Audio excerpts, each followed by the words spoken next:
Welcome back to the podcast. I'm David, I'm Davis, and this is 2 Men in a Truck. and we're doing a podcast. In the truck. Oh, yeah. So today I had a really pressing matter to get to first. I just had Dunkin' Donuts arguing with somebody about how many munchkins would equal one donut. And they said 3 munchkins, 2 to 3 munchkins would equal a full donut. Just give me a sec. And this was so stupid because I tried to get a 10 count munchkin. And they say that I should only eat like 3 because that's the serving size. And I was like, okay, maybe it's the serving size, but you don't eat a quarter of a donut, which is probably like about what it equals. Yeah. And that's just, I thought that was so stupid. So I've brought some munchkins so we can look. Go ahead, take out a munchkin.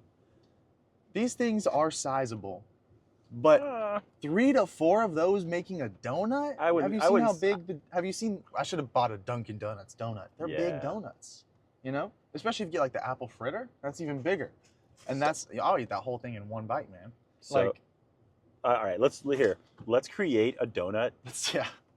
So I can hold, and then I can hold the bottom, and then and then I think we're gonna need at least 2 more.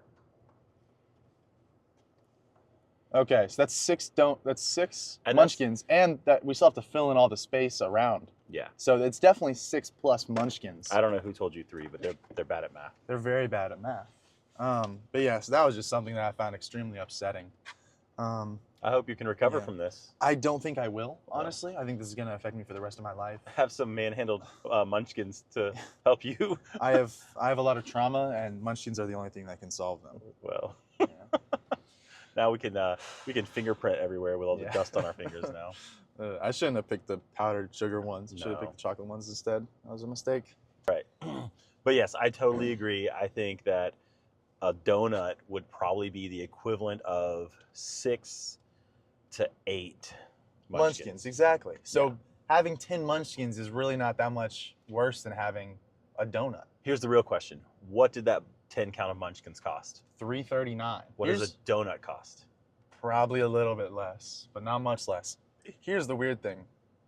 They sell 10 munchkins for $3.39, but they sell 25 munchkins for $9.79. What? Which is a terrible deal, and I have no idea why they do that, because you can get 20 munchkins, which ends up being 80% of the good for 60% of the cost. I don't know why they're doing that. That's like such a terrible deal, unless that's their plan, is to get people to buy 2 of the 10s. But it's just like, I don't understand why they have it set up that way. No, that makes 0 sense. Someone there is bad at math. Yeah. Crazy. That's not how buying in bulk works. Yeah. No. Which is still, so at that point, so you get 25. So let's say 8 is the breakdown for a proper donut.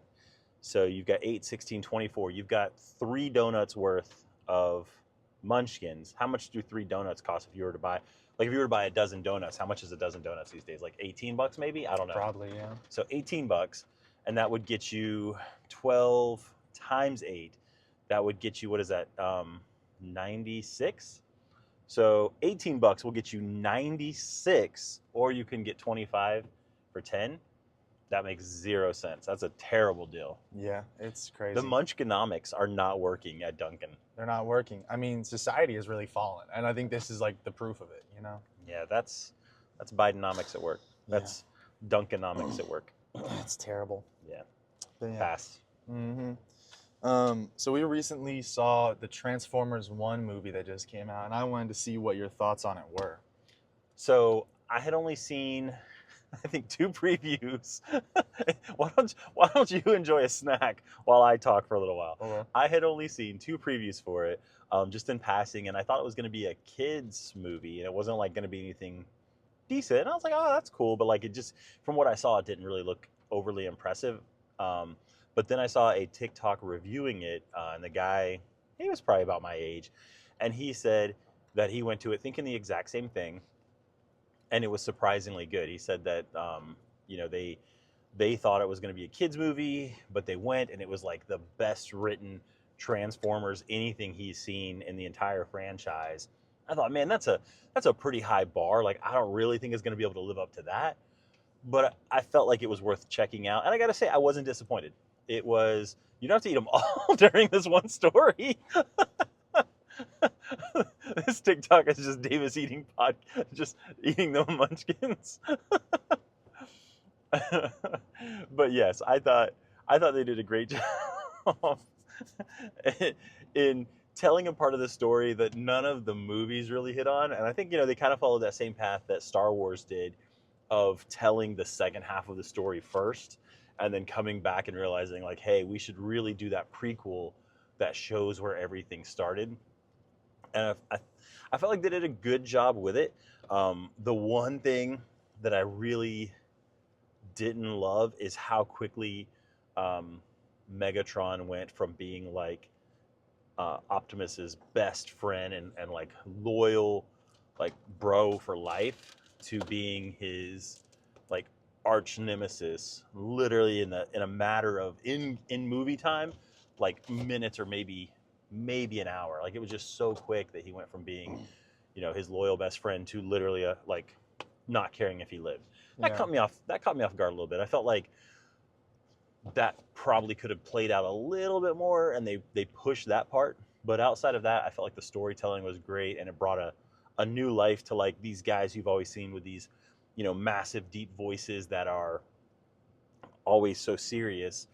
And it got to bring a lighter side to them as being like, young, maybe teenagers, early 20 guys who were just kind of enjoying their life a little bit, which I thought was kind of a cool take. Yeah, I agree. I thought it was a really good movie. I agree with you. I thought it was cool how they kind of like showed the beginning, and we really don't see a ton of what's the planet called?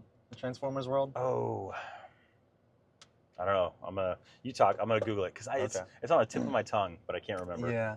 But like we don't really get to see a ton of it. We'll see like a few flashbacks in the movie to like, that basically just say like, hey, look, things were good there, and then it blew up. But we really don't get to see much of that planet or like really go into the lore of it, like at least in the Cybertron. movies. Cybertron. Okay, nice. But yeah, and I thought it was cool to get kind of like that origin story. And they kind of like hint at something like that in the movies where Optimus Prime is like, "You're my best friend" to Megatron, and it was cool they showed that here. And it really wasn't like it was a kids movie, but it wasn't like it felt a lot like a DreamWorks movie, like a classic, Yeah. like Shrek, or like it felt very like it was still a good movie even though it was a kids movie. Yeah. Yeah, it was a cartoon, but not necessarily for kids. Yeah. I mean, honestly, if we're being honest, I don't know that I heard any kids' voices in the theater at all. I think it was all adults. It was all adults geeking out. Yeah, clapping way too hard, Yeah. screaming every Autobot's name as they saw them. Yeah. It was it's kind of annoying, honestly. I wish there were more kids there. I felt For like the it was most part. cast well. I think he was cast really well too. I love Keegan-Michael Key. I'm tired of Chris Hemsworth. I don't think he's particularly a great voice actor. Like it was fine, but like you could hear the Australian coming in like a decent amount, and it kind of like took me out of it. Scarlett Johansson did great. Who else was? I can't read it. Megatron. Oh, he's in Atlanta. I forgot his name, but he's in Atlanta and he's great. I like him. Yeah, I Um, felt like all the voices did well. I mean, Chris Hemsworth, I think, there's a lot tied to his voice and who he is, and I get the accent coming out a little bit, and I did pick up on some of that, but I felt like for the most part, he did pretty well. Yeah. I mean, design, the effects, I thought they were really solid. I thought it was a great story from start to finish, like the whole concept of how they were basically being held back, and it was by their own people that were keeping them from being like 100% of what they could be. That was kind of a cool concept. Yeah. Yeah, it was a good movie. It was not too predictable. Like it was like you could predict like a decent amount, but it ended up being enough twists like on the classic, like what you'd expect in it, that it wasn't too, overdone. It didn't feel too whatever. Yeah, I would have honestly probably loved for the same amount of story to be told, but with an extra like 30 to 40 minutes of detail in between all the moments that took place, because I feel like it was super fast paced, which was cool, but I feel like we hit some major things, and it was like, just moving so quick that they didn't really have an opportunity to like allow that to build into what it should be, and allow the audience to have the appreciation for that momentous occasion for Optimus, or the discovery that they made of their betrayal by their leader Autobot. So Yeah. Yeah, I agree. I think like the beginning of the story was fleshed out really well, and I feel like they established Megatron and Optimus Prime, like their friendship was established pretty good. And then the second act was like it felt very rushed, which when the movie's only an hour and 30 minutes, it's gonna Yeah. feel rushed. But yeah, I mean, I think most kids' movies are short.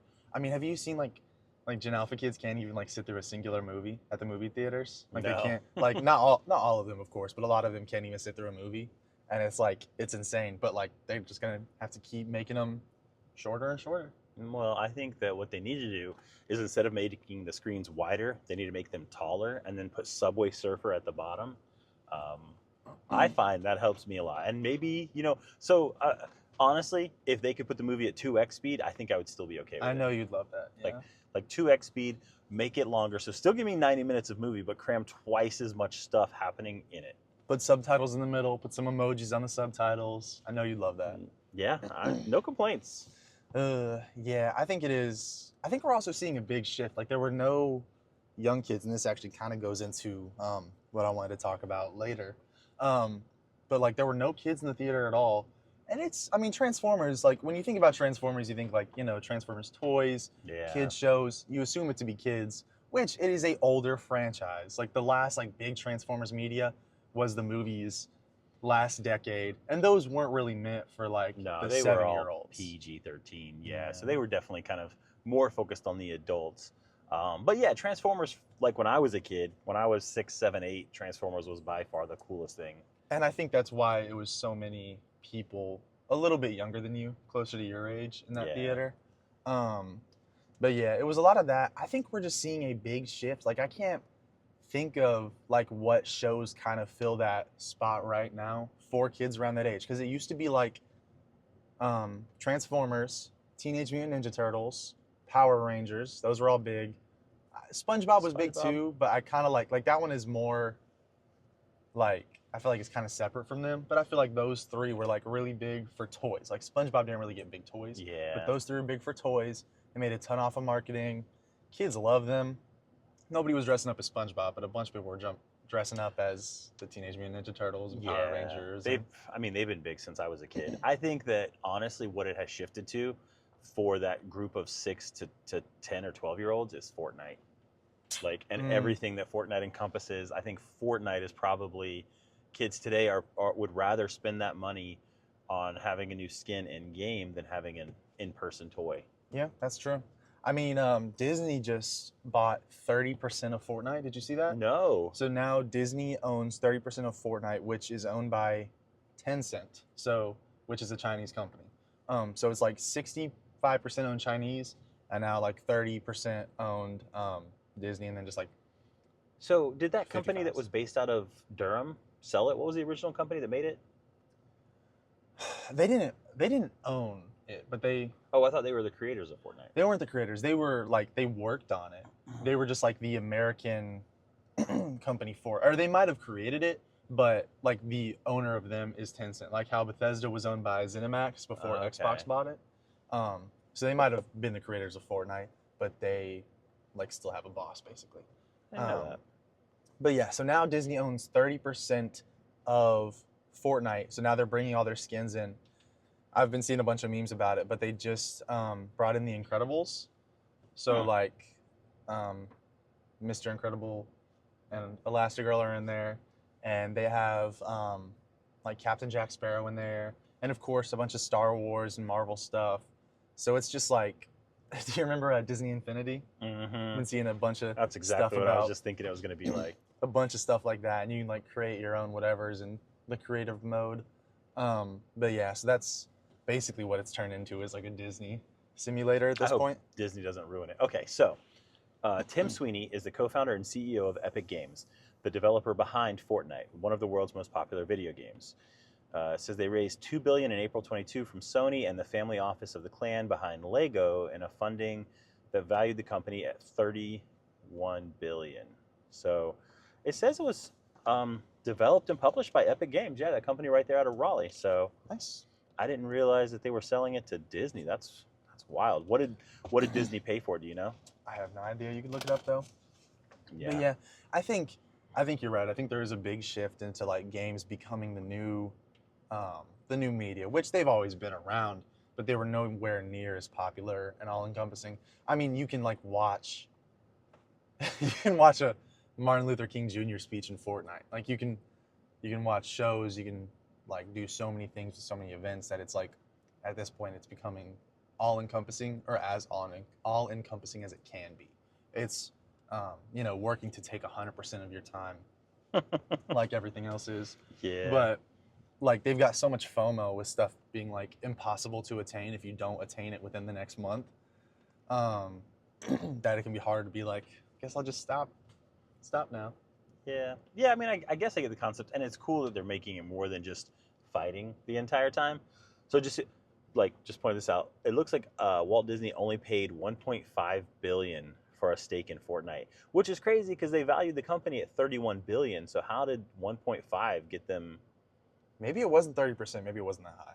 I could be wrong. Here, this article will tell us. Oh no, it's a video we're not going to watch. It says 10%. So Tencent does.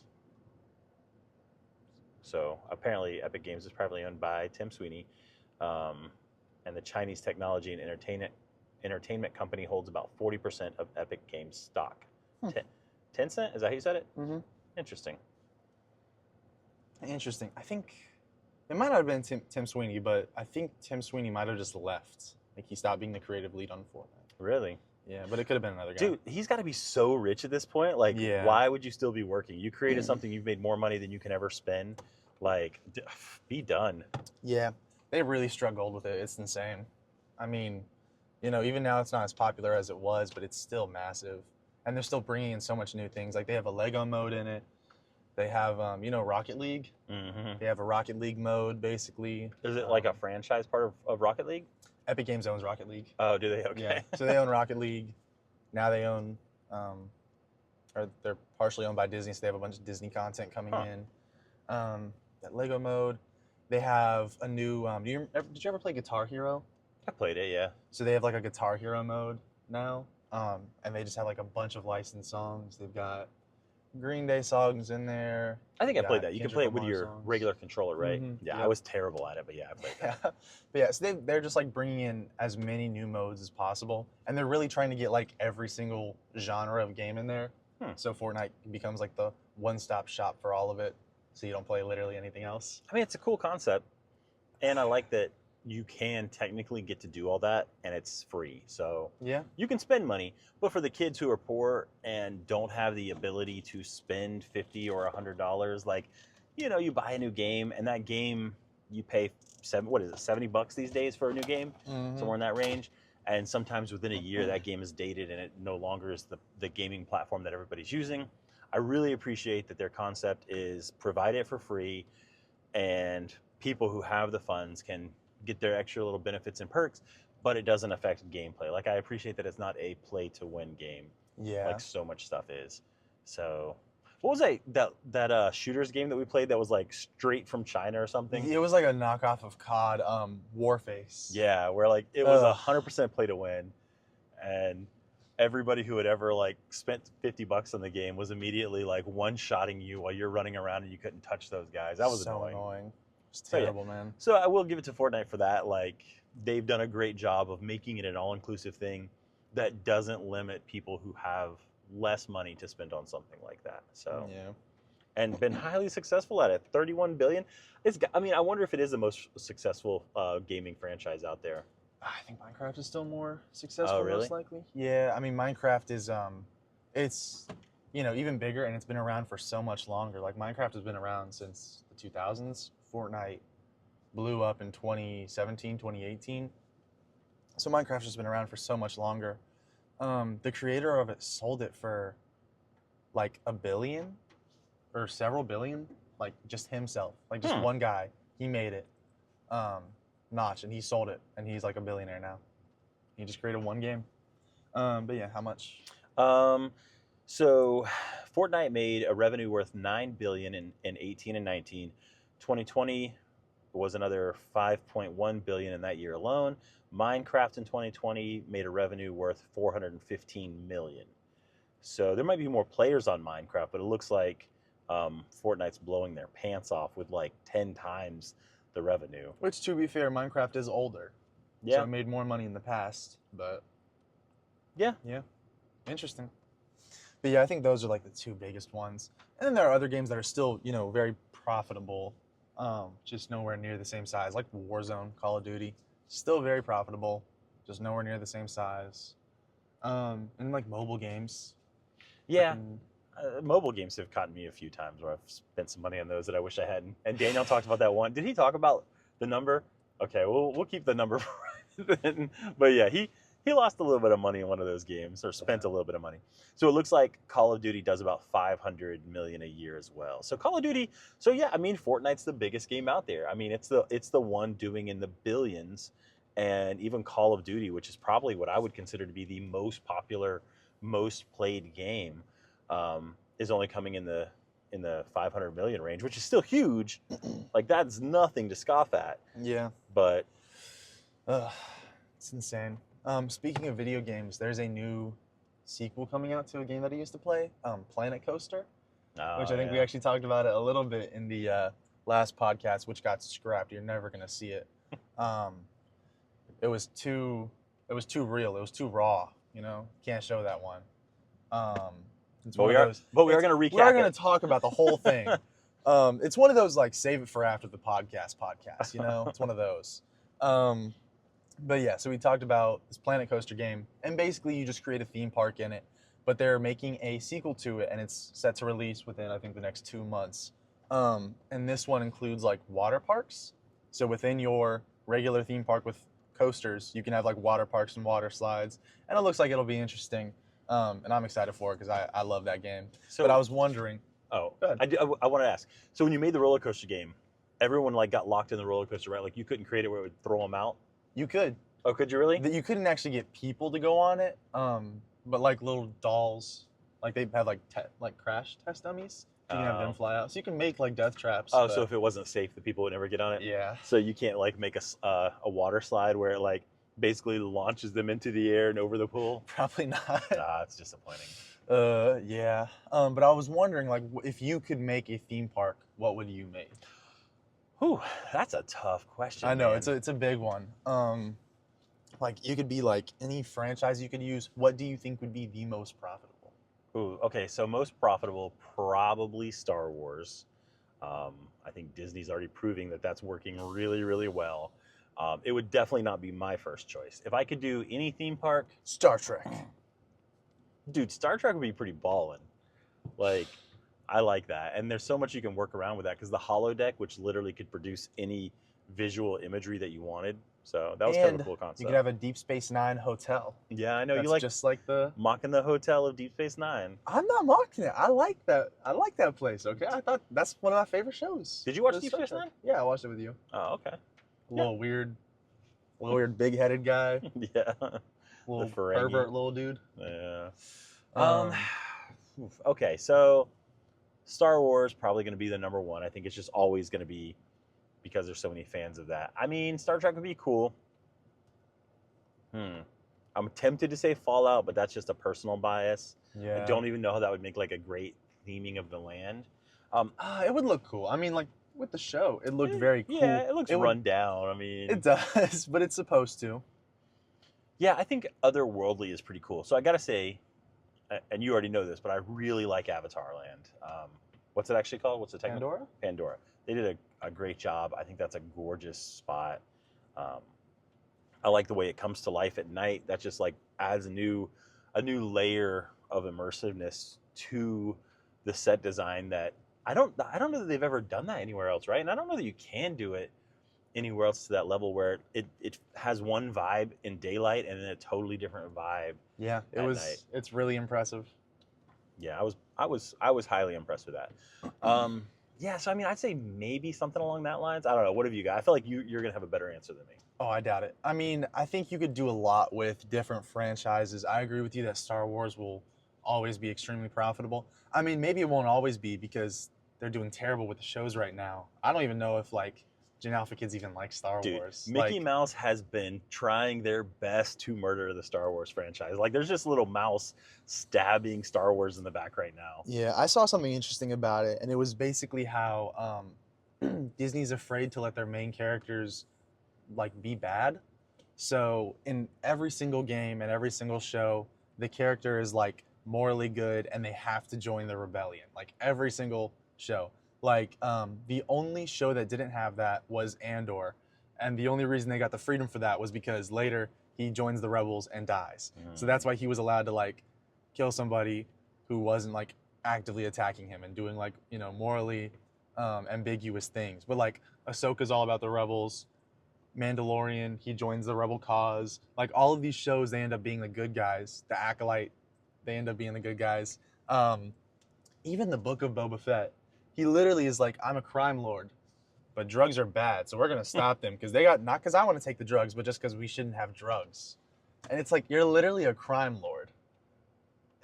Yeah. It's very dumb how they're like watering down and PGing all these characters that are like bad characters. If you want, you can make that show if you want, but don't take Darth Vader and like like Yeah. cutesify him, you know? And they did the same thing with the Star Wars Outlaws game. Almost immediately in the game, the rebels come up to you and they're like, "Hey, you should join us." And she's like, "No, I don't want to do that." And they're just like, "Okay, I'll do it." You can't like even have your gun out in public. You can't like rob anybody, even though like you're literally a street urchin. You can't rob anybody. You can't do anything that's like an actual crime. Mm. So I think that's one of the things that's like ruining Star Wars right now. Yeah, I think they're trying to walk a really tough line of keeping everything kid friendly, but not making it for kids. If you want to make it for kids and solely for kids, that's great. You can do that. If you go back and you watch Transformers pre the movies where it was designed for children, it was made for kids. There was like no storyline to every episode. It was just we're gonna go fight the same four guys. We're gonna use the same lines. Like I wouldn't be surprised if like someone could compile it today and they literally just use the same cutscenes and the same lines over and over. They would like, a 30-minute episode, they would create 15 minutes of new stuff, and then there was like 15 minutes of pre-created stuff that they just keep recycling and putting in fight scenes and stuff like that. Like, so if you're gonna do that kind of stuff, that's fine. Make it for kids, but they know that they're catering to adults with all of the Star Wars stuff and all of the people watching it. So why are you still making it like try to be 100% kid friendly? And the solution to this is you make two different forms of content. You make a content for kids, and then you make content for adults. They were doing that. Like Star Wars Rebels was for kids, and during that time they weren't making other shows, but they were making the movies, and they're a little bit more adult oriented. Yeah. But like you can make two different types of content. You can make content for kids and make content for adults. And they really are slacking on the making content specifically for kids department. And it's just like a really weird thing. I don't know why they're trying to do it, but it's the same thing that YouTube does. YouTube has a YouTube Kids, but they're censoring everything on YouTube to basically make it YouTube Kids. So it's like, what's the point of doing that? And it's just really dumb. And it's like, and they're like, oh, well, we have to cater more towards adults and we can't make content just for kids because kids don't like Star Wars anymore. Kids don't like Star Wars anymore because you're not making content for them. You're making content that's like in this limbo where it's for nobody. Yeah, I do feel like that's kind of a weird, like a tough line to toe, and I don't know why they're pushing it so hard. I guess it's because Disney was always for kids and was always so family friendly, but I think that they're also seeing that there is a pretty large profit in appealing to people who are over the age of 16 or 17. Like with their Deadpool movie, I think that was like didn't I see that it was like the highest grossing rated R movie ever or something like that? It might be, I'm not sure. And that's a Disney film, right? Like Disney's 100% behind that? Like they made it? The newest one? Yeah. Yeah, Deadpool and Wolverine, that was all them. They're officially a part of Disney now. The first two were Fox, and they were separate from Disney. But yeah, it's all Disney now. Does Disney own Fox now? Yes. Oh. Yes, they own The Simpsons. They own everything on Hulu. Man, it's crazy. Yeah. But yeah, it's just wild to see. And I think like another reason it's so like good to cater towards adults more now is adults more than ever before, I feel like, are still buying toys. Like we're still seeing adults, buying toys, buying action figures, buying memorabilia for things that they like. And that wasn't necessarily extremely common before. You find now you find your little niche and you like that. Like for you, it's Fallout, and you have a sizable Fallout collection. So I think it's still like very profitable to market stuff towards adults, and adults are the ones that can buy stuff. Yeah. Like adults will have more expendable income, and obviously, you know, adults parents spend their money on their kids, but an adult is, especially a single adult, is more likely to spend money on themselves than a family. They actually did a study, and single adults within like the 20 to 30 range spend more money than like the average like 3 to 4 family household, Wow. which is insane. That's why they're so broke. Yep.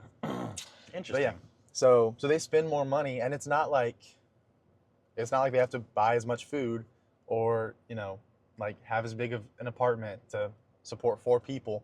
It's just they're buying stuff that they want to buy. So they're just buying things that they don't really need, and that's exactly where entertainment comes in.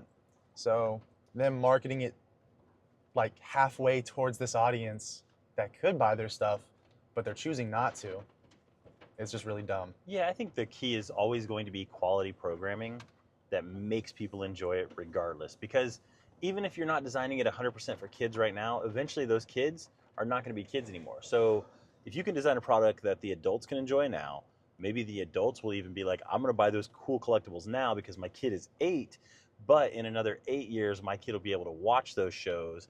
And as a family now, we can have this show together. We can have these cool, you know, props and memorabilia.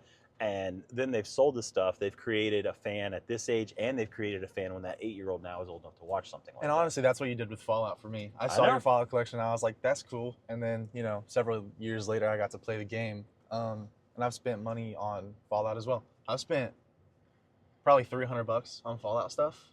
So I've spent sizable money too. Yeah, I mean, and I'm sure all told, like, I don't even want to know what we spent all told. like buying actual Fallout Yeah. Branded stuff is pretty pricey. Yeah, but I spent $300 on branded stuff, and you've spent more than that. what did you spend $300 on? The cards, They were $300. Woo, that's a Yeah. lot. they were a lot, but they're pretty cool. I think both of those pairs of sunglasses with the Fallout cases They were 100 each. 100 each. So that was The 200. Fallout helmet was 150 or something like that. The what is it? The power Sledgehammer. the power super sledge? No, Super Sledge. Yeah. it's the what is the? Super Sledge. It's is it a super sledge? Mhm. I thought that was just like the big large sledgehammer, but then the one with the rocket on it Super sledge. it's just a super sledge. Okay, I'll so look it that up, but yeah. and then all of the crazy stuff that I bought before Fallout was coming out with that stuff. Oh, also, let's not forget the $1,000 hoodie that I've got, which I didn't pay $1,000 for. I only paid $300. Save that for after the podcast. We're gonna get But- robbed. But yeah, that, and then I think I've still got 6 of the Vault. What is it? Vault 77 hoodies. Mhm. So But is yeah, it that's the. just Super Sledge? Yeah. Okay. Yeah. Yeah. Yeah, that's what it is. All right. But yeah, so we've dropped some money into that franchise, but again, that goes back to that same thing of like creating something worth like holding on to, like not something that's just cool today, but in a year is like no longer like up to standards and worth being committed to. That creates something that can be just, you know, just like Star Wars I think probably did originally, like Star Trek has done. Those are franchises that have been worthwhile like over decades, and creating like garbage that, you know, has no replayability, no rewatchability. Like I can't get through half of the Disney Star Wars TV shows anymore, let alone ever watch them again. Yeah, I saw something that talked about how like people make smart shows, and they're like, no, you have to account for, I forget what it's called. I think it's called the 2-screen something, but it's basically just how you have to make it dumb enough that people can watch it as they're watching TikTok and still understand what's happening. So that's why in shows people like re-say the same things over and over, like especially more recently in shows, they literally just have to dumb the show down or dumb the movie down so you can, as you're watching at home, also be watching TikTok or literally turned over in your seat like this and still understand it. I think that's why a lot of those shows I can't watch, because they are too dumbed down. Which I really enjoy a show that is like so quick-witted and happening so fast that you have to pay attention to it, and you'll actually like put your phone away, because if you don't, you can't keep up with it. I like that. Like for me, Sunny in Philadelphia was that way. Like there's just so much happening that if you're not paying attention, you're gonna miss like a lot of the jokes, and it's a great show, and it keeps me like I'll watch that entire show, and be really really satisfied that I don't have anything else going on. I'll also say Only Murderers in the Building has been pretty similar to that. Like they've got a lot of like funny little throwbacks and just these little inside jokes. Like we were watching an episode the other night, and they were two of the people were trying to like trick someone to find out if he was the murderer, and one of the guys goes, because they were trying to figure out how to like trick the guy, and so one of the guy goes, well, yeah, remember what you told me the other night in the improv class that you had an uncle? And he responds with, yes, and and all of his responses after that started with yes and, which I don't know if that's an actual improv thing or if that was just a little nod to what's that show? Oh no, that's a real improv thing. Is But it a yeah, real- in Arrested Okay, Development? yeah. That's exactly what they So, do. I've never done any kind of improv, but I remember that Toby was it Toby? Tobias. Tobias, yeah. Tobias did that, and he was always like, yes, and it was just kind of funny to like see them, use stupid little jokes like that kind of like quirked it up. But yeah, I think that's a good show, and it's not designed for, low brain activity watching, which I appreciate. Yeah, it's always nice when you can find something good enough to devote 100% of your attention to. Agreed. We say as people are like watching Subway Surfer. I've got a soccer game going right here. I've got a little sword game going right there. It's on 2 times speed. All right, we took a little break, Arnold Palmer Pepsi break. Yep. Now we're back. We're back here. Finished off the last Munchkins. They're all gone now. There's actually 2 more. They've been gone. He ate all of them during that. Like he asked me, started the thing, 2 long questions, and then ate them all while I was answering. Yeah. Yep. Yeah. Yeah. I don't know what to say to that. That's correct. That's accurate. So now getting into something a little bit more serious. This may be a part 2 to the podcast. We're going to see how long it ends up being. So this may be split up into 2 separate sections. But basically, I want to talk about the atomization of society. More of a serious topic, but basically how things have changed. So earlier we talked about how Disney is kind of trying to appeal more to an older audience with Star Wars. And I was kind of like, that's weird. I wonder why they're doing that. Why wouldn't you still appeal to kids? But I think one thing that's important to remember and that these companies know is that the population pyramids are shifting. So you know about the population pyramid? Mm-hmm. Okay, have you seen it? So basically, the population pyramid showcases the age of people that are currently alive. This one's for the US. Currently, the largest group of people, so the most people alive in the US, are 34. So 34 is like the median age for people in the US. The next largest is 60, which is also old. This is a big... Also old. Just playing, I'm playing. Why you Calm down, gotta calm say it like down. that? All right. Calm down. 60 is old. I'll give you that one. But let's not say 34 is old as well. 34 is very young. 34 is a very young age. It is older It is older than it used to be. In the past, like especially, when baby boomers were being born, the median age was like 18 or even younger. The median age has risen and the population pyramid has gone on a deficit, and it's going to continue to go on a deficit for a long time. And basically, this just means there's less kids. You look around, the majority of people are old. We live in a very old area, so that even it's even stronger that there are more old people. But everywhere you go, there's old people. I literally can't remember the last time I saw a pregnant woman. Like, babies aren't being born. And I think the companies are realizing this. And this is one of the reasons they're trying to market to an older audience, is because now the median age is older. Well, yeah, I agree. Elon's been saying that for a while. He's been pointing out that same, I've always heard called like the population tree. But yeah, like it's been pointed out for a long time. They've talked about how, China is suffering basically an economic collapse because there's no young people to take care of all the old people.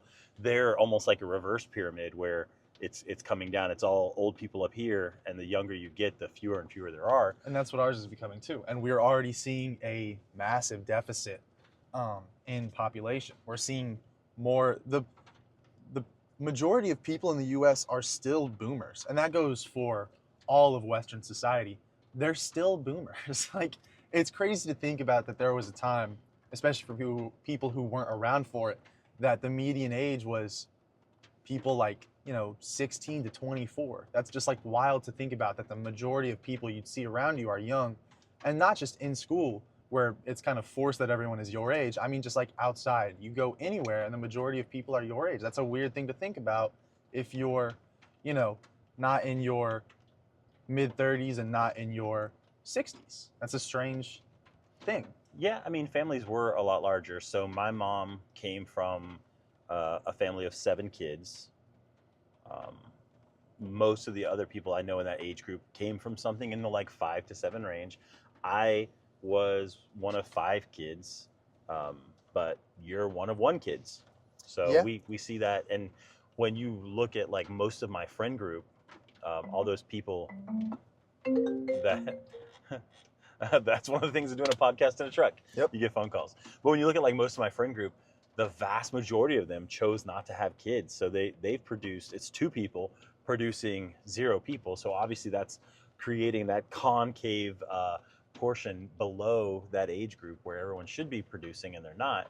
But I mean, are we about to talk about like the problems and why we see that so much? Because I mean, I've definitely felt that and I see it in the world today. We are. If you want, you can talk a little bit more. It's expensive would be probably the number one thing, is that the price of having a family in today's society is such a bigger, I hate to say burden, but it kind of is a burden. I mean, there's so much more expense in surviving in the world today. When you look back at the 50s, the guy who was a shoe salesman or a mailman or whatever that normal job was able to buy a house and provide 1 to 2 cars for his family, and his kids were taken care of, and they lived a very median lifestyle. And you can't have a single family income today, almost at all, unless you're one of the top, I would say 10% of earners. You're not going to survive on a single family income. Most people are working a full-time job, have a part-time job in there, and then a lot of times their mates have a job. So you're having, somewhere between 2, and if both of them are working a full-time and a part-time, 2 and 4 incomes to provide for a single family, a lot of times, which is just the 2 individuals and maybe 1 kid. So now it takes 4 incomes to provide for 3 people, when it used to take 1 income to provide for 4 people. Yeah, I mean, it's a complete shift. So for the next several podcast episodes, we're going to be talking about atomization. And that's really just the separation of society, and more so like things being broken up than they ever have before. This one, like we're talking about right now, it's going to be reasons for that and population statistics. But basically, we're seeing those large decreases. And like you said, the economy is a big factor. I think another big factor is, what's being put out there. It was preached for so long that overpopulation is going to be the destruction of us. And it was really pushed hard, and there's still people that believe in that. But Paul R. Ehrlich, he produced the book The Population Bomb, and that was the first big overpopulation scare. And it really just talked about how we're gonna have too many people, and it really spoke to resource management and how we're not gonna have enough resources to support people. And that's really thinking about it, that's not very accurate, because the more people we have, the more smart people we have. We're going to get smarter people because there's going to be more people. And in dire circumstances, we always that's when we work the hardest to solve issues. The issues would be solved, and overpopulation became an issue. But I mean, it is more common to see underpopulation through society and just history than overpopulation. So currently, there's something called the birth replacement rate, which basically means there needs to be 2 births per man and woman to replace those people. So the average couple needs to have 2 kids, and that's replacement rate. You talked about China earlier. China has been facing this for longer than we have. and it was kind of self-imposed when China did it. When it happened to us, it was really a lot of different factors. China did it forcefully. The government purposefully imposed that, and it became, I think it was a one-child household rule. So they made the purposeful choice to only allow one child in the household because they were having overpopulation issues, slight overpopulation issues, and they expected those to get worse. But they reached a point where they weren't getting back to replacement birth rate, and that is terrible for the economy. Not to mention that the majority of people were trying to have boys. They had like no women left. Yeah, But so they were basically, actually aborting girls, yeah, and if they did have girls, they were giving them up to adoption agencies and stuff like that. So yeah, I mean, that in itself was like a crazy twist that I don't think they somehow planned for, but it created a massive impact because now everyone wanted their family name to continue, so they only wanted to have a boy. But now when all you have is boys and there's no females, like the procreation rate is going to drop to virtually nothing, which is what they've seen. I mean, it's been great because they've had someone who's probably going to be great for manual labor, factory worker type stuff for those men, but they can do a hard job, but they can't get married and they can't have kids. And that's why now I think I think I heard that they're like paying people like a pretty decent amount to have children. So yeah, it's pretty insane. Like, and I understand how they wouldn't expect that, but one generation in, when you've still got 5 kids and they're all each allowed to have 1 kid, it's not a big deal. But when you get to a point where like you've got 1 kid left that still has your family name and has that direct line. And I did want to mention, it makes sense that they were worried about like overpopulation and the ability to produce the food and the other necessities. Like in the 50s, 60s, I would get that. But like you were saying, technology has increased exponentially along with human growth. So we do obviously have more people on the earth now than we've ever had in the past. But the technology has increased so much that they're able to grow more food in the same acre of land. They're able to produce so much more. Providing all the other stuff has just become so much easier, and technology will continue to solve those problems. Where we've now created a problem, which I don't think it's like it can't be solved. But I think that unless society itself fixes some of these major problems, so many people are like, I don't have the money to bring a kid into this world, or I don't necessarily want to bring a kid into this world if they're worried that in another 20 or 30 years it's going to be like watching a Mad Max movie. That even though we could solve those problems of like supply chain issues, there won't be a massive population to supply them to because people are just not having kids. Yeah, and I have the fertility rates up right now, and that's basically just how many kids are had per woman. And in 1958, it reached this peak of 3.8. So 3.8 kids per woman, which is pretty high. That's a lot. That's a lot, considering that many women don't have children. Not every woman gets married. There's a lot of factors in there that really show that. But at 1989, we dropped below replacement level, and we stayed there. We had another drop in the 70s, but it picked up a little bit, and we've stayed there since then. But yeah, it stayed low. We're currently at the lowest point in 1940s onward U.S. history of replacement levels and fertility rates. We're at 1.7 right now, which is really low, and it's not rising up. It's not getting higher. So the majority of people, are just not having kids. And I think that's another reason you see so many people not appealing to younger audiences. They're trying to appeal to older audiences. And that just affects so much. Yeah, I mean, it makes sense if there's, like you said, if the largest population is 34, that's who you should be appealing to, and the second largest population is 60. That would be your next target audience. I mean, where does the 8 to 12, 8 to 15 range fall in? Do you know? Let me pull it up. Because I mean, I guess you're falling into a bit of a niche market if virtually nobody is having kids. Which I mean, there's kids running around. I still see babies, stuff like that. Not a ton here.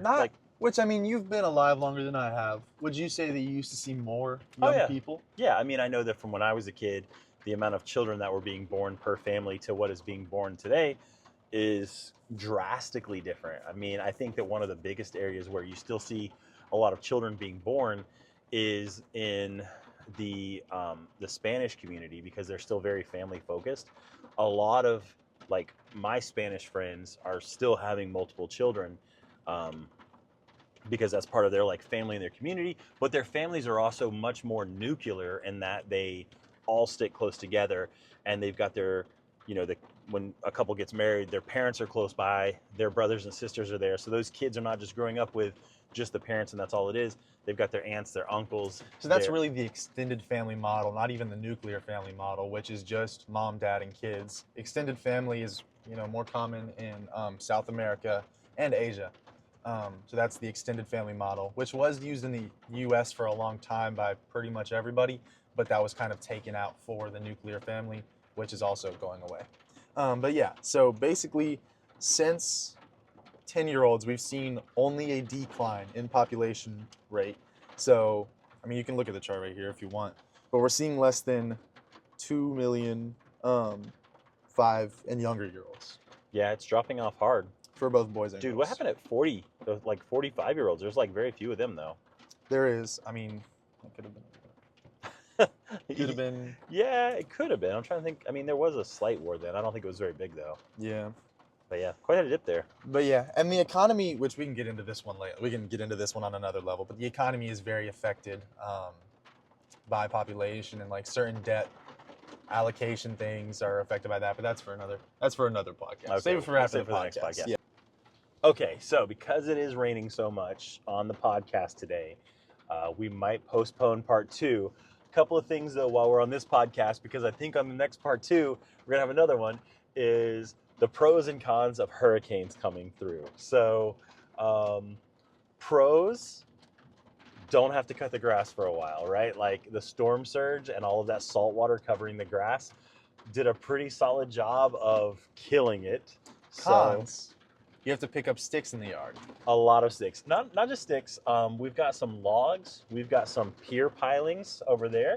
Looks like we've got some like pressure treated 2x6s that came off of somebody else's stuff, and a lot of debris, like a surprising amount of trash. I found a shoe in the front yard, and like a bunch of styrofoam.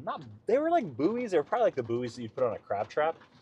Several of those, and a lot of, oddly enough, half-drink water bottles. I don't know who is losing that many water bottles on their boats, but they really should be more responsible. If you, just a little public service announcement. If you're on a boat, take care of your trash. Don't let it go overboard. And if it does go overboard, stop and go back and get it, because there's way too much trash floating in the waters today. And the cops are everywhere here. There's too many of them. They're going to find you. They're going to see you dropping trash, and they're going to get you. Even if they don't catch you, just for the goodness of being a human and protecting the planet, pick up your trash. Also, the fine is like several $100s. Yeah. So just so don't get. And those people who do it absolutely deserve it. Did you see that thing?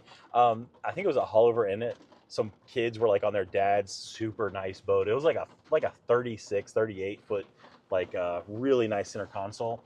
And one of the kids literally just took a trash can of like debris on the way out. That's the part that made no sense, is they were going out of the inlet. They were going into the ocean, and they just like dumped it over the side.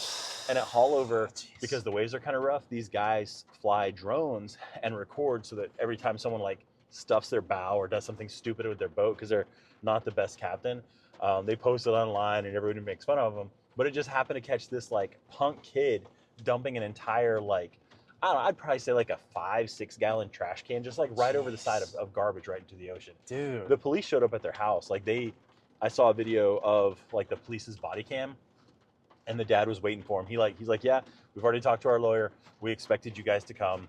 So I don't know what happened with that. I never saw anything else, but I'm glad that those people did have to like suffer some sort of consequence and have to make that right, because that was pretty crappy of them.